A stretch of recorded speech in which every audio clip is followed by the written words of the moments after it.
Hey YouTube Nation, this is Aaron with Griff Fix It. Have you started your own business lately? Are you contemplating starting your own business? Are you just getting your feet wet in this new business arena?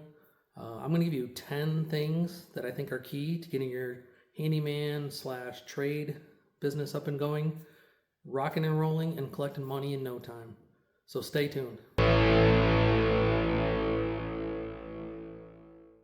So hey everyone, my name's Aaron. I started my own handyman company about 18 months ago. I previously had been an engineer and in various leadership positions for over 28 years. The company I was with at the time eliminated the position I was in and kind of forced me to make some decisions. In the 2 years prior to that, had been building my own house, so I had acquired a bunch of skills and expertise and have a lot of tools and equipment to do a variety of things. So I contemplated for a long time starting my own company. I thought this would be a good time to to make that decision and take the plunge.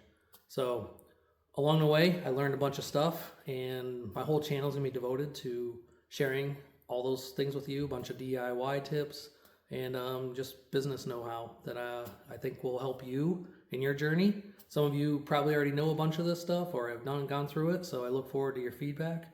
But others, you may have more questions. Please put them in the comments. I'll be happy to answer them. And yeah, let's get into it. These are the 10 things I say to do in order to get your business up and rolling. Number one, first thing for me is to create an email address. If you got a company concept, you got a name, go to Gmail, try to sign up for an account, and get that name as close to match your business as possible. For me, I did griffixit@gmail.com. It was available. I went with that. I thought that'd be short, sweet, simple. Later on, I can change it if I decide to go with buy a domain and have it something at griffixit.com. But for me, this was a way to get going, and it would be useful in all the steps that are going to follow. So get yourself set up with an email. Number two, go to the IRS website and sign up for an EIN. That's an employer identification number. That's going to be critical and something you need to totally establish yourself as a business in the United States, and it'll be useful in all the next several steps at least. So go through the website. It'll lead you through it. If you have to step out, do some research on how to answer some questions, go for it. You're going to need to have some basic information about your company, what market it's going to be in, and stuff like that. So definitely get the EIN. Number three. Now you got to legally start your business. You have the EIN, now you got to get it registered in your state, do all the formal paperwork. There's companies online that you can do, quite a few of them. I went with bizee.com, bizee.com, and basically they lead you through the steps that you need to formulate your business, determine the mailing address and other things for registration. And you will leave there with a packet of information about your business, some documents that you will need to take to the next step. The next step, number 4, is to open a business checking account. I went to a local bank, went down on a Saturday. Within an hour, I walked out with a business checking account and also another checking account to allow my sales tax to go into, so I could pay that quarterly to New York State. You can go online services. There's many online banking things that you can set up. I found trying to do that one time that it took a lot more, especially if you're starting a whole new business and you don't have an established history. It can be quite a process. Local treated me well. I have a personal account with them as well, so now I can pay myself or put money into the business through my personal checking account. So for me, that was the easiest way to go. Number 5. You want to determine logo and do some branding. For me, I went to a website called design.com. I know there's so many other out there.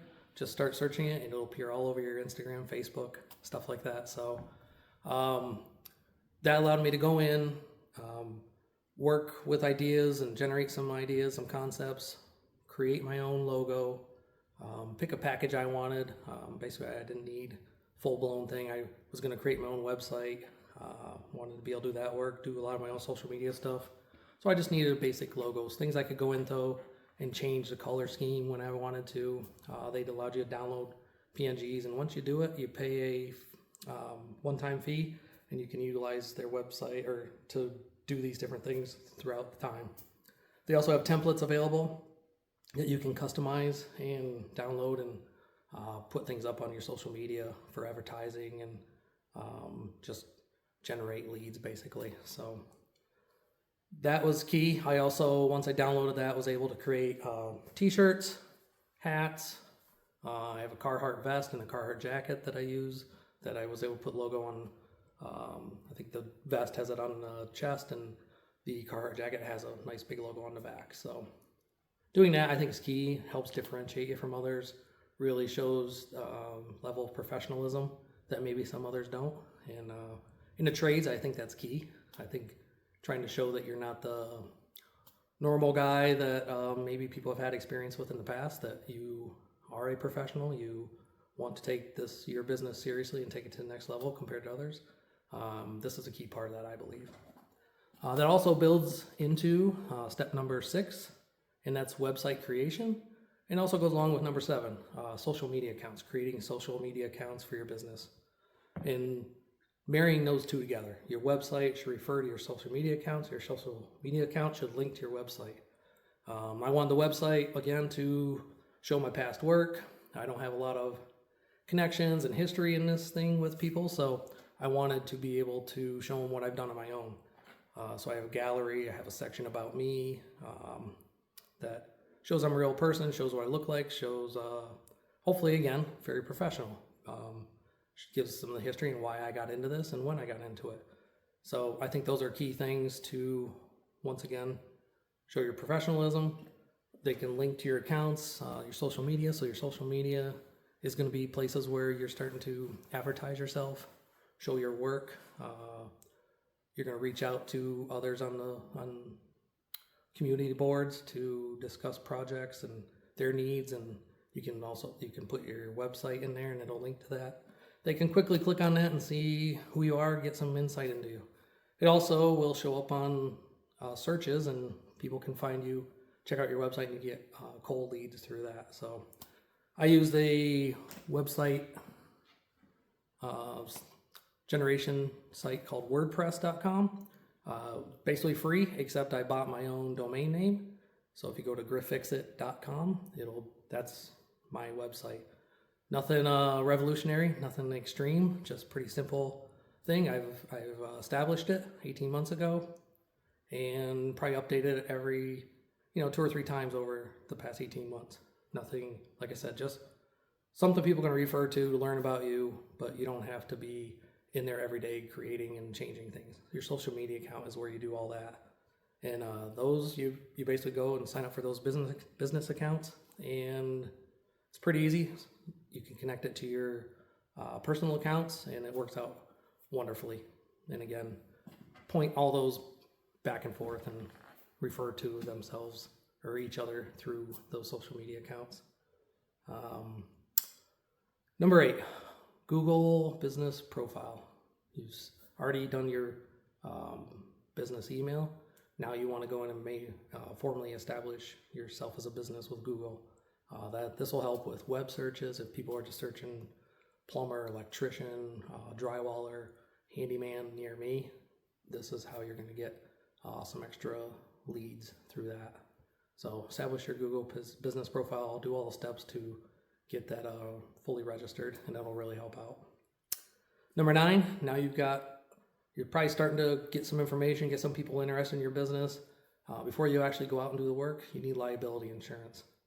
I initially went through a website, and just to get things going, I think I went through next.com, or I think there was another one, hickox.com, and basically one of those, I can't remember off the top of my head, 18 months ago, got myself rolling with insurance through there. But later on, I wanted to upgrade my insurance. Found a local source that helped me, compare policies and coverages and truly establish something to make sure it gave me the full coverage I needed for the business I was doing. So local, as much as possible, I think is a good thing. Now that you got everything taken care of, you're starting to talk to people, you're getting some leads, you're fully established, you're covered, it's time to get out there This is number 10. Let's get out there and get some jobs done. This is the fun part. Now you got all the other things done, you know, whether it was days or weeks to kind of get everything in place. Now you're actually out there able to collect money from people, able to take pictures before, after, share them on your social media, get the buzz started, get people to make comments, make those connections with people on social media, get the buzz going basically.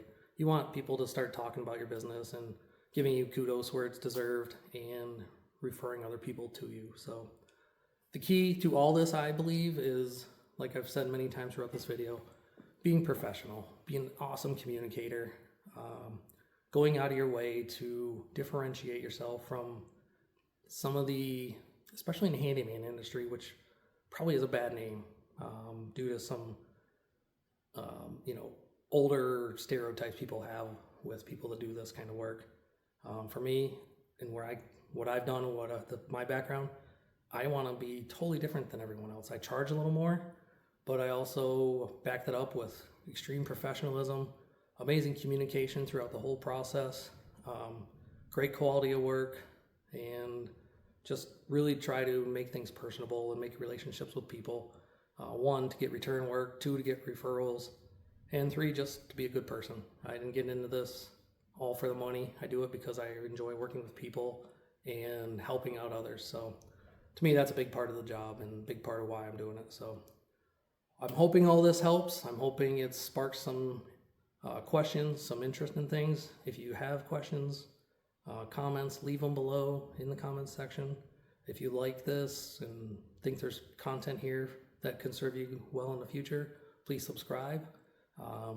Trying to get this thing off and rolling. I have lots of things to share about starting your own business, about DIY topics, about construction. So anything you want to see here in the future, please let me know. More than willing to share. And look forward to seeing you guys in the future. Take care and talk to you soon.